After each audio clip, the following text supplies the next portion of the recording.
Our guest this morning suffered a loss personally that has led her on a crusade against retention pond drownings. Allison Schaefer joins us to tell us more. Thank you so much for coming in. Oh, my pleasure. Thank you for having me today. I want to start by talking more about your daughter Charlotte and Sharky and what happened. So we lived in a military housing community that was built on low-lying lands, and they needed to manage stormwater. So they had put in a detention pond. So a detention pond is a very hidden risk in that it looked like low-lying hills with a few grates in it, and it was between the housing and the playground.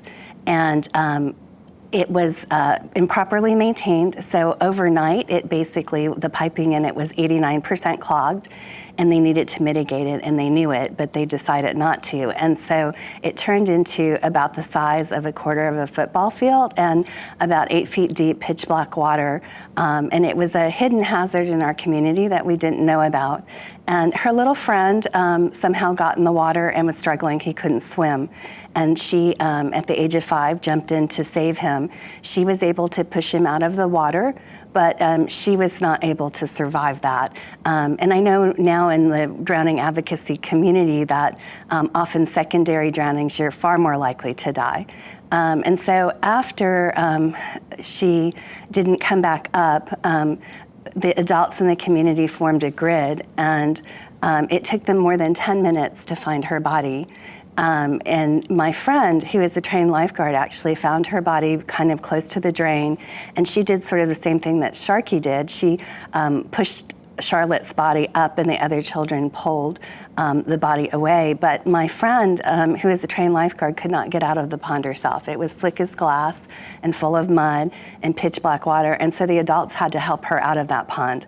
And so, you know, there's a lot more across the nation as we've got more urbanization and we've got climate change and global warming. It's becoming far more of an issue, and so other states are now interested. But last year, we were finally able, with the help of the Water Safety Coalition that I'm a member of, that's one of the priorities in our water safety plan, to manage that, and we were able to get legislation that requires fencing and signage and a ring buoy to try to help with these things. Sharky's Law, and this has been something as a mom that you've been a mission to do.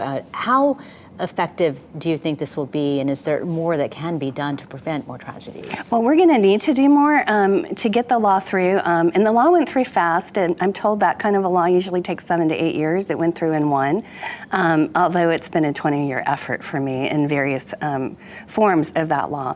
But we do need inspections, and part of the reason we need inspections, I think people saw the weeds growing. Those are from just last year in the pond. So the pond where she died is now fenced, but they're not maintaining necessarily the weeds in it, and that could cause trouble with the drainage. And so I do think that there are developers and communities that will do what they need to do, but there's others that really need the inspections just as a general safety mechanism. And also communities sometimes change hands and you get new leadership, so I think it's just an important step. So I'd like to see that happen. But other states are turning to Hawaii now. Texas and Florida have talked to me about trying to pass similar laws, and I'll be going to the National Drowning Prevention Alliance Conference in February. I'm on 3 different panels, and I'm set to talk to several different advocacy groups and states about trying to expand this nationwide. It's incredible to do this and to have such a tragedy hit you personally like this, and to do this in your daughter's name. Thank you. But I think one of the biggest things with the Hawaii Water Safety Coalition, when I got involved, we wrote a Hawaii Water Safety Plan. We're the 2nd state in the nation to have a drowning prevention plan. And we actually won a national award for that last year, a Child Champion Award from Safe Kids International. But the important thing to realize that in Hawaii, we have the 2nd highest drowning rate in the nation. Our keiki, they're drowning. That's the highest cause of death. The leading cause is drowning for ages 1 to 15.